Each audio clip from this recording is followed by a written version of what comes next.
Hello everyone, welcome to another lecture of history PYQ series. तो basically आपको order पता होगा इन क्वेश्चंस का। मैं क्वेश्चंस रीड करूंगा एंड देन आफ्टर मैं एक पॉज लूंगा। मीनवाइल आपको वीडियो को पॉज करके क्वेश्चन को अटेम्प्ट करना है। उस बीच में मैं जो है इस क्वेश्चन की एक्सप्लेनेशन करूंगा, ठीक है जी। तो without any further ado let's get started. Question number 1 है, with reference to the history of India consider the following statements. तो कुछ टर्म्स दी गई हैं, उनकी डिस्क्रिप्शंस दी गई हैं, ठीक है। आपको बताना है कौन सी करेक्टली मैच्ड है। तो ये क्वेश्चन ना बेसिकली जो चोलास थे साउथ इंडिया में, उनके टाइम की जो उनका लैंड का डिवीज़न है उसके बारे में बात करता है। तो फिलहाल यहाँ पे जो टर्म्स मेंशन है जैसे एरीपट्टी, ठीक है। एरीपट्टी इज़ नथिंग बट इसको उसको ना मतलब अगर डायरेक्ट मीनिंग इसका देखें तो इट्स टैंक लैंड, ठीक है। तो बेसिकली वो लैंड जो इरिगेशन टैंक को मेंटेन करने के लिए ना, जिसके रिवेन्यू से लैंड का वो पार्ट जिसके जिसके रिवेन्यू से ना बेसिकली एक जो इरिगेशन का टैंक है, ठीक है, उसको मेंटेन किया जाता था, ठीक है जी। तो और इसके अलावा अगर हम तनियूर्स देख लें, ठीक है, तनियूर्स तो तन्यूर्स बेसिकली ना जैसे जो बहुत प्रॉस्परस यूनिट हो जाती है ना किसी किंगडम के अंदर, जैसे जैसे जो मर्चेंट्स का गिल्ड होता है, तो उनका तो मतलब ऑटोनोमस फंक्शन हो जाता है उनका, है ना। तो वो चीज़ है, ठीक है। तन्यूर्स बेसिकली जो ऑटोनोमस यूनिट्स हो जाती है ना, बहुत प्रॉस्परस विलेज या विलेज के ग्रुप्स हो जाते हैं, तो उनको बोलते हैं, ठीक है जी। और घटिकाज ऑफ कोर्स ये this is the only option जो करेक्टली मैच्ड है। घटिकाज सेंटर ऑफ लर्निंग थे, ऐसा ही एक centre of learning south India में मठों को बोला जाता है। मठ तो आपको समझ गए होंगे, ये बेसिकली बुद्धिज्म में जो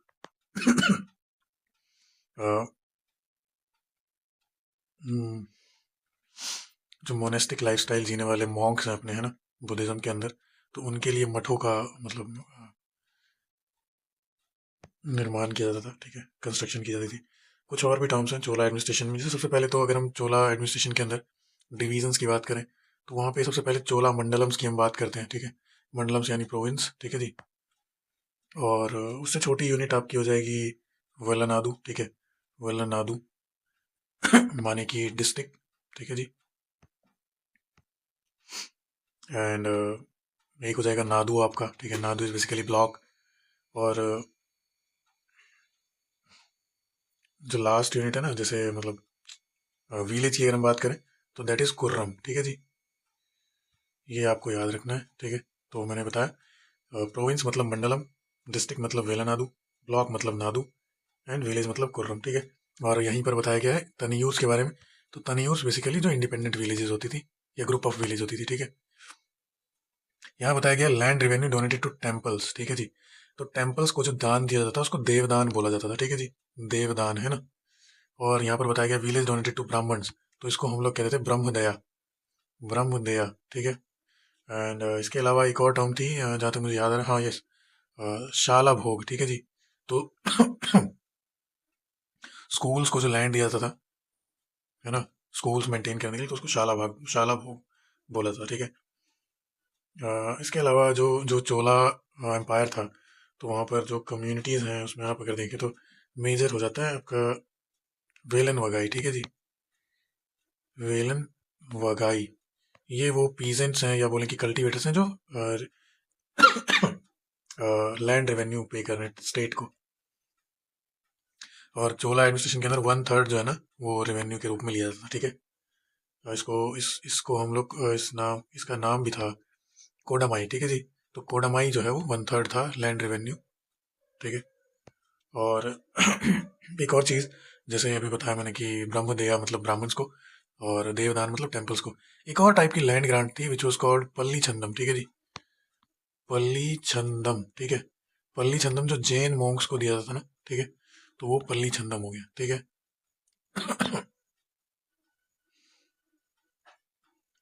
और एक और चीज़, जैसे अगर हम बात करें ना चोला टाइम्स की, तो it use to have two kind of assemblies. एक तो था आपका जैसे उर, ठीक है, और ये सब उसमें लिखा हुआ है जो आपका उत्तर मेरूर इंस्क्रिप्शन है ना, उत्तर मेरूर इंस्क्रिप्शन, वहां पर ये सब देखने को मिलता है हमको।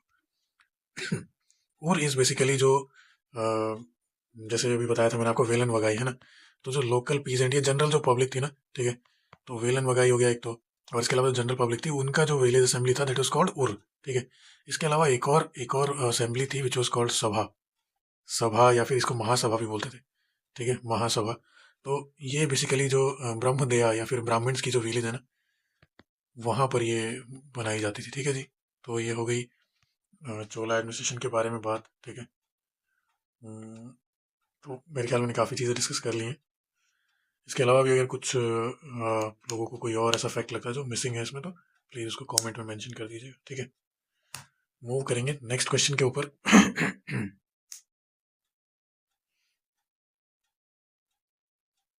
अच्छा, एक और चीज़, जैसे ना चोलास की अगर हम बात करें तो वहाँ पे ना जैसे जो विलेज असेंबलीज हैं, तो वहाँ पर हेडमैन जो है ना, वो एक मेथड था इलेक्शन का विच वाज कॉल्ड कोडावलाई, ठीक है जी। अब कोडावलाई क्या है, तो बेसिकली अगर इसका अंग्रेजी अनुवाद देखें तो that is called pot ticket, ठीक है। अब इससे आप समझ गए होंगे कि बेसिकली जिन जो भी लोग पार्टिसिपेट करना चाहते हैं उनके नामों को लिख करके एक पॉट के अंदर बेसिकली रख दिया जाएगा, ठीक है।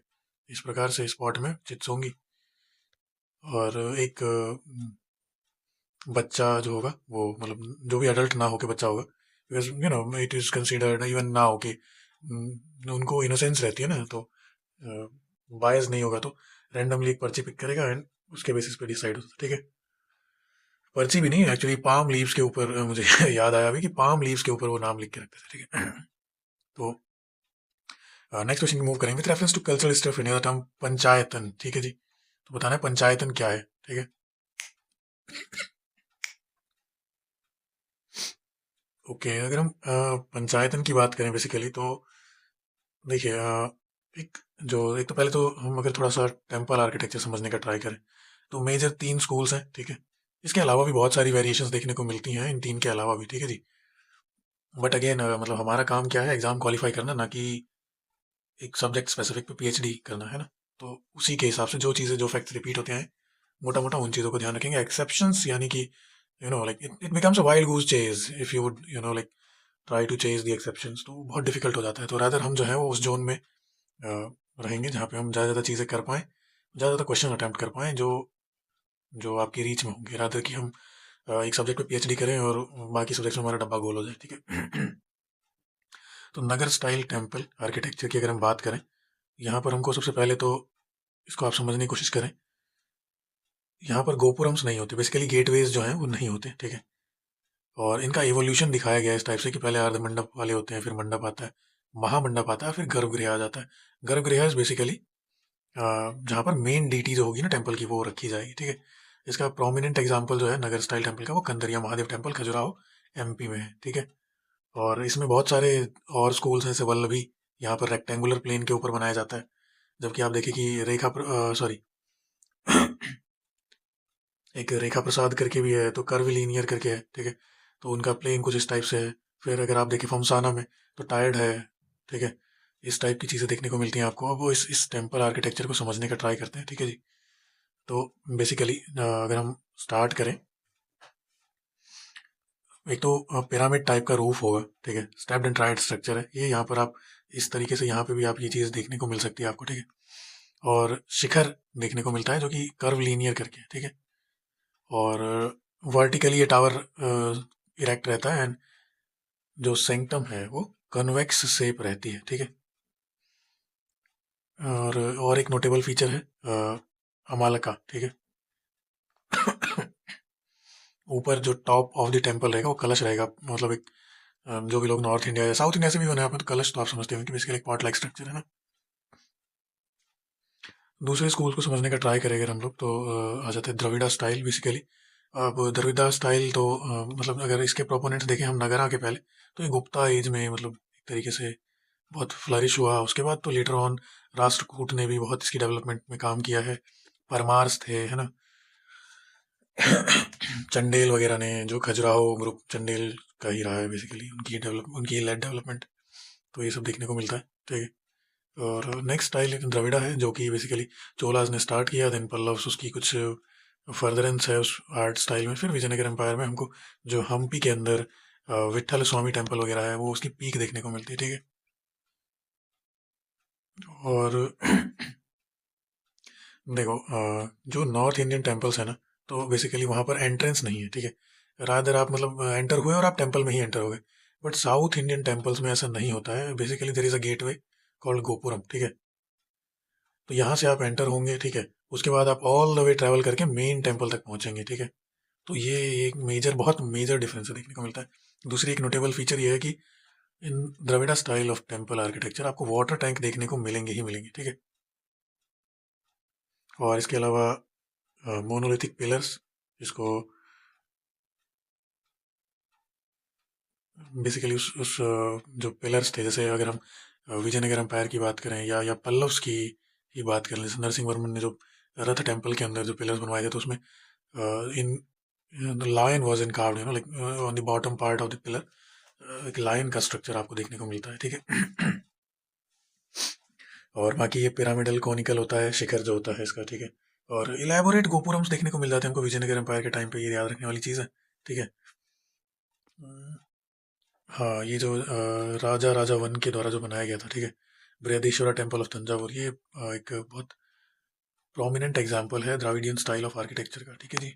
और वेसारा स्टाइल ऑफ आर्किटेक्चर की अगर हम बात करें, तो Vesara style basically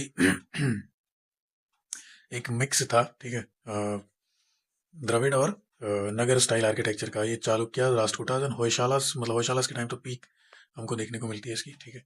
Chalukyan style of architect, sorry, Vesara style of architecture की। तो इसमें बेसिकली आप देख सकते हैं कि विमान और शिखर का मिक्स है, ठीक है। ये जो चीज़ हमने देखी थी ना, विमान और शिखर का मिक्स है। इसके अलावा अगर आप देखें तो जैसे मंडप की बात की गई है नॉर्थ इंडियन टेम्पल्स में, है ना, यहाँ पर आपको अभी अर्ध मंडप और मंडप देखने को मिलते हैं। तो बेसिकली एक synthesis of Nagar and Dravida style आपको यहाँ पर देखने को मिलेगा। और हाँ, एक ये जरूर चीज़ आप ध्यान रखिए कि जो प्लेन्स है, मतलब जो जो बेस है वेसारा स्टाइल ऑफ टेम्पल का, वो स्टार शेप्ड होगा या तो सर्कुलर लेआउट्स होंगे उसके, ठीक है। और वेसारा स्टाइल में गोपुरम्स छोटे हो जाते हैं, जबकि द्रविड़ा स्टाइल में अगर आप देखें तो ग्री गेटवे या एंट्रेंस जो है बहुत मतलब एक लार्ज स्केल का डेवलपमेंट है।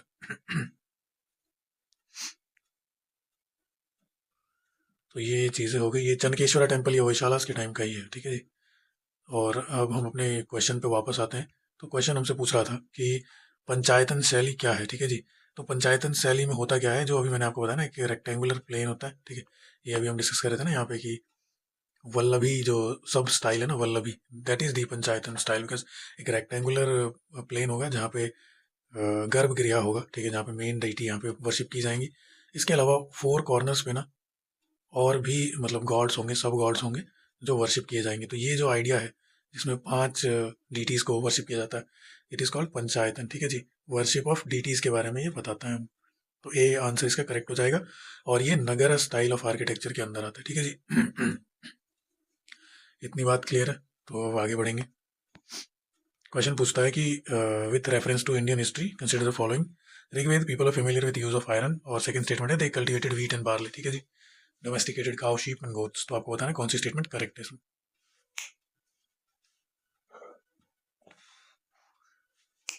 ओके, तो अगर हम ऋग्वेद टाइम की बात करें या फिर अर्ली वैदिक एज की बात करें, ठीक है जी, तो अर्ली वैदिक एज के अंदर आयरन टूल्स के बारे में पता नहीं चलता है। ये बेसिकली जो लेटर वैदिक एज है, जहाँ पर हम और आप देखते हैं कि लोअर गंगेटिक वैली में आ चुके हैं आर्यंस, ठीक है। और इसके बारे में हमको बताता कौन है, तो जो सतपथ ब्राह्मण है, ठीक है जी। सतपथ ब्राह्मण जो बुक है उसके अंदर हमको मेंशन मिलता है कि मतलब ना वो, और अनटचेबल्स के बारे में भी इसमें ही देखने को मिलता है हमको सतपथ ब्राह्मण में, ठीक है। तो ये दो चीज़ें हो गई। और इसके अलावा अगर हम बात करें कि मतलब आर्यंस जो आए थे यहाँ पर, या उस टाइम की जो लोकल पॉपुलेशन थी which was pastoralist in nature, ठीक है। तो ऑब्वियसली बात है कि वहाँ पे जो है शीप और गोट्स तो वो लोग पालेंगे ही, मवेशी पालेंगे ही, ठीक है। कल्टिवेटेड व्हीट बार्ले, हाँ जी, तो ये चीज़ें यहाँ पर प्रोड्यूस हो रही थी। ये स्टेटमेंट दोनों करेक्ट हो जाएंगे, यहाँ पर हमारा राइट आंसर सी हो जाएगा। तो ये अगर आप लॉजिकली देखें तो काफ़ी आराम से, ओ सॉरी, ये अगर अब मैंने जैसे बताया कि आयरन जो है वो लेटर वैदिक पीरियड में आया, ना कि ऋग्वेदिक में। ऋग्वेदिक और अर्ली वैदिक, तो इसका वन तो करेक्ट इनकरेक्ट हो जाएगा और सेकंड करेक्ट हो जाएगा, तो right answer is B. Move करेंगे नेक्स्ट क्वेश्चन की ओर। Which of the following statement is correct regarding Indus valley civilization. तो हमको आपको बताना है कि इंडस वैली सिविलाइजेशन के बारे में क्या करेक्ट है, ठीक है।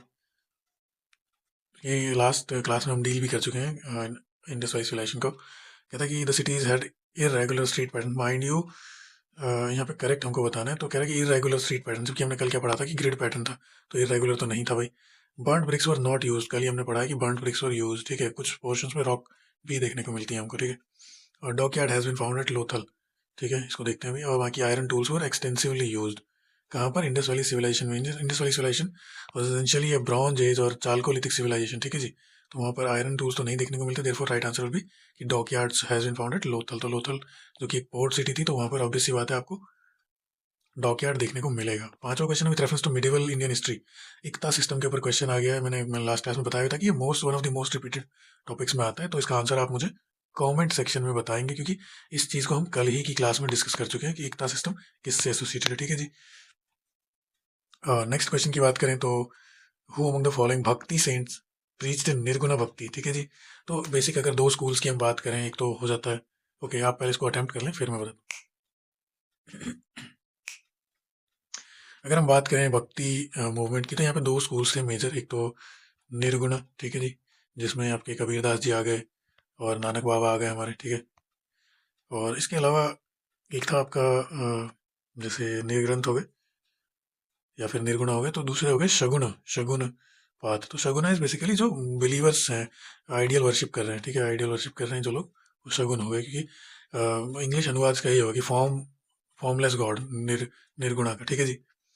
तो ये चीज़ें हो गई। और इसके अलावा थोड़ा बहुत अगर हम जानना चाहें भक्ति मूवमेंट के बारे में, तो बेसिकली यहाँ पर कुछ फिलोसफीज चली हैं। सबसे पहले तो इसमें आ जाएगी आपकी अद्वैता फिलोसफी, ठीक है। अद्वैता फिलोसफी जो आदि शंकराचार्य लेकर आए थे हमारे, ठीक है। इसमें बेसिकली आइडिया क्या था कि जो जो गॉड है, जो आत्मा है, ठीक है, और जो ब्राह्मण है, ब्राह्मण यानी कि जो गॉड है, ठीक है, तो वो it is one as the same thing, ठीक है। ये सेपरेटेड नहीं है, ये एक ही आइडेंटिटी है, ठीक है। ये बात की शंकराचार्य ने अद्वैता की फिलोसफी पर। और इसके अलावा बात करें अगर हम लोग, तो दूसरा स्कूल ऑफ थॉट था विशिष्ट अद्वैता, ठीक है जी। विशिष्ट अद्वैता ये क्या कहता है कि नॉन ड्यूअलिज्म बेसिकली। तो ये कहता है कि एक लार्ज स्पेक्ट्रम में गॉड भी है और हम गॉड का ही पार्ट है, बट मतलब अगेन की एक डिस्टिंक्ट आइडेंटिटी के साथ जो है ना, वो हम एग्जिस्ट कर रहे हैं विद इन गॉड, ठीक है। तो ये विशिष्ट द्वैता हो गया। इनके प्रोपाउंडर हो जाते हैं हमारे रामानुजाचार्य, इनका नाम याद रखना है आपने, ठीक है। रामानुजाचार्य बहुत इंपॉर्टेंट पर्सनैलिटी है, ठीक है। इसके बारे में और भी बात होगी। और इसके अलावा एक और स्कूल की अगर हम बात करें, दैट वाज द्वैता फिलोसफी, ठीक है जी। द्वैता इज बेसिकली डुअलिज्म, मान लिया कि God is different from the being, ठीक है, आत्मा से अलग है। तो ये एक चीज हो गई। और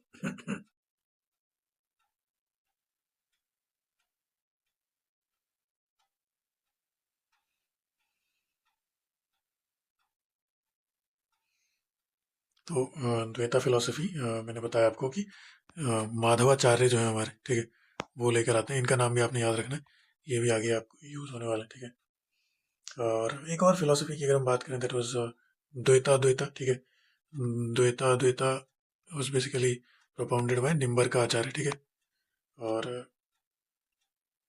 कहते हैं इनका कहना था कि द्वैता द्वैता के अंदर निम्बर का कहते हैं कि गॉड जो है ना वो हमारे अंदर ही है, बट मतलब अगेन वो it's a larger entity, it has a distinct identity, ठीक है।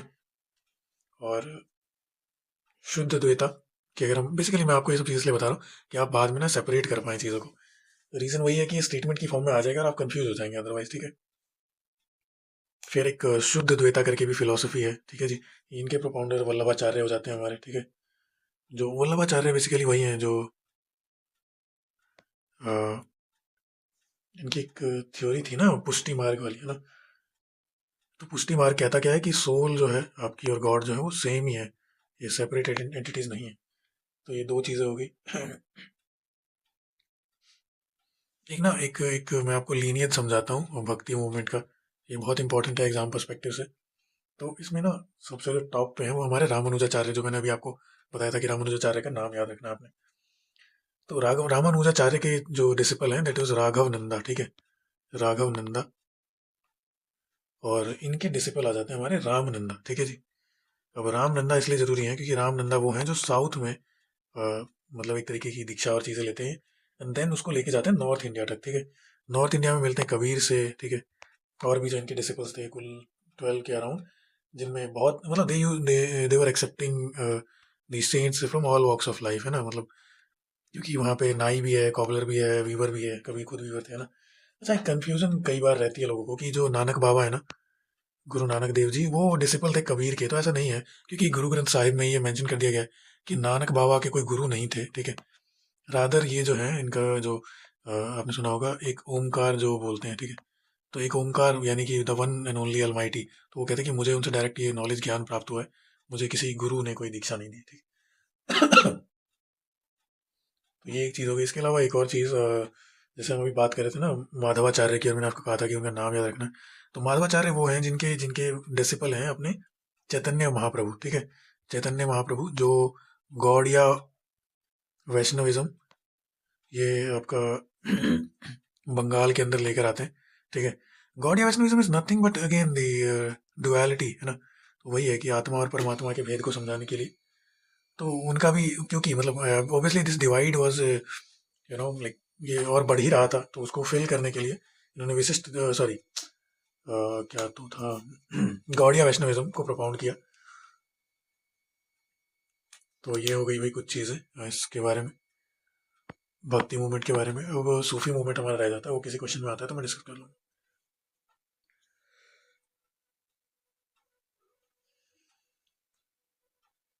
क्वेश्चन है इनमें से क्या करेक्टली मैच्ड, ठीक है जी। तो अगर हम राज तरंगिणी की बात करें, तो ये कल्हना ने लिखी थी, है ना, क्रॉनिकल ऑफ कश्मीर, तो ये तो करेक्टली मैच्ड नहीं है। हर्ष चरिता बान भट्ट ने लिखी है, ये भी करेक्टली मैच नहीं है। अब भाई अगर हम मुद्रा राक्षसा की बात करें, तो मुद्रा राक्षस किसने लिखी थी, कल भी मैंने बताया आपको कि विशाख दत्त के द्वारा ये लिखी गई है।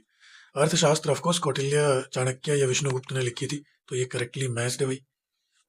नेक्स्ट क्वेश्चन की तरफ मूव करेंगे। कहता कि with reference to history of India the term mahajanapada refers to, mahajanapada क्या थे उसके बारे में बताना है आपको। तो जो महाजनपद की अगर हम बात करें, तो महाजनपद जो हमारे मेंशन है, दो सोर्सेज हैं इसके, एक तो अंगुत्तर निकाय, ठीक है, और इसके अलावा जो भगवती अंगुत्तर निकाय जो बुद्धिज्म के अंदर आ जाता है, और ये जो भगवती सूत्रा है जो जैनिज्म की बुक है, तो वहाँ से भी ये देखने को हमको मिल जाता है। तो ये चीज़ें आपको ध्यान रखनी है, ठीक है। महाजनपद, अब वो इसमें महाजनपद में ना 16 मतलब महाजनपद थे, तो आपको सारे तो नहीं पर कुछ कुछ हैं जो मतलब आपको याद रहना चाहिए कैपिटल के समेत। अक्सर स्टेट पीसीएस एग्जाम्स के अंदर ये स्टेटमेंट फॉर्म में पूछ लेता है। तो क्रोनोलॉजिकली चलेंगे, अंगा की अंग प्रदेश जो था, है ना, तो जो अंग अंग प्रदेश है वहाँ पर क्या देखने को मिलता है हमको, उसकी कैपिटल चंपा है, ठीक है। और इसके अलावा मगध तो हम डिस्कस कर ही चुके हैं, मगध बेसिकली जो राजगीर देन उदयन आकर उसको पाटलिपुत्र में ट्रांसफर कर देता है, ठीक है जी। और सॉरी, और जो जो हमारे शिशुनाग हैं, है ना, तो वो उसको वैशाली तक ले जाते हैं, और फिर उन्हीं की डायनेस्टी का एक रूलर काला शोका इसको वापस लेकर आता है पाटलिपुत्र, ठीक है जी। तो ये चीज़ें हो गई। उसके अलावा वज्जी कन्फेडरेसी आपको पता ही है, जो मिथिला जिसकी कैपिटल थी, है ना।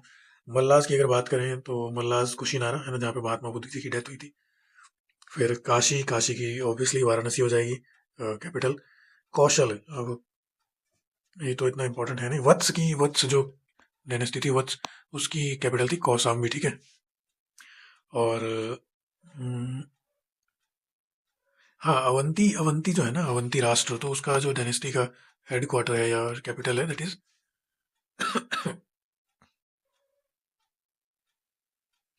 दैट इज उज्जैन, ठीक है जी, उज्जैन एमपी। तो ये चीज़ें हो गई। अब इसके अलावा अगर हम बात करें तो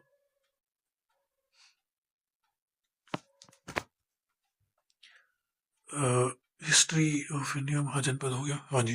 तो आपको बताना है फ्रीडम स्ट्रगल के अंदर कौन सी स्टेटमेंट करेक्ट है, क्या लिखा गया है। First is home rule movement was started during the first world war.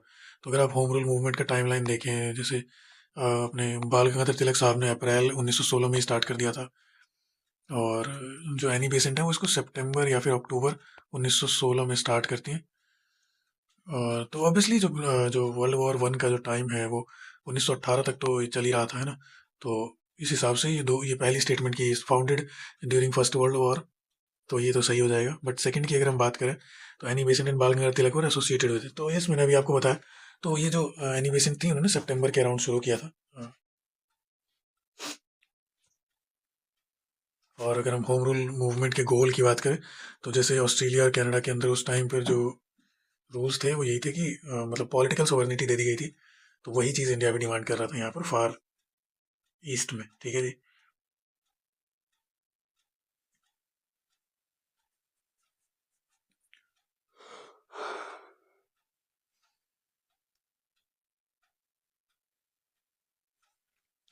अच्छा, एक और भी चीज़ इसमें ना, होम रूल मूवमेंट के अंदर दो टाइप की सेग्रीगेशंस हैं। पहली तो ये है कि एक तो था हमारा बाल गंगाधर तिलक साहब वाला अपना इंडियन होम रूल लीग, ठीक है, जो शुरू होता है अप्रैल 1916। और एक था हमारा एनी बेसेंट का, ठीक है। एनी बेसेंट का जो होम रूल लीग है बेसिकली वो पैन इंडिया ऑर्गेनाइजेशन थी। बट जो तिलक वाली है वो Madras except Mumbai of course और कुछ और चुटपुट एरिया से रिलेट करते हैं, ठीक है। ये हो गई बात आपकी। फिर अजंता केव्स की बात करते हैं। तो अजंता केव्स के बारे में हम पढ़ चुके हैं और आपको आंसर ये कमेंट सेक्शन में बताना है कि कौन सी जो स्टेटमेंट है इसमें वो करेक्ट है, ठीक है जी। तो that's all from my side. अब हम क्या करेंगे बेसिकली, थोड़ा सा मैं आपको आइडिया दे देता हूँ कि ये जो सीरीज़ है इसकी पीडीएफ जब ये सीरीज़ हम खत्म कर लेंगे यूट्यूब पे तो आपको ये अवेलेबल हो जाएगी रिवीजन के पर्पज से टेलीग्राम के ऊपर, जो कि जिसका लिंक हमारे वीडियो के डिस्क्रिप्शन बॉक्स में मेंशन है ऑलरेडी, ठीक है। ये एक चीज़ हो गई। और इसके अलावा आपकी कोई डाउट्स हैं, क्वेरीज हैं, कोई सजेशन है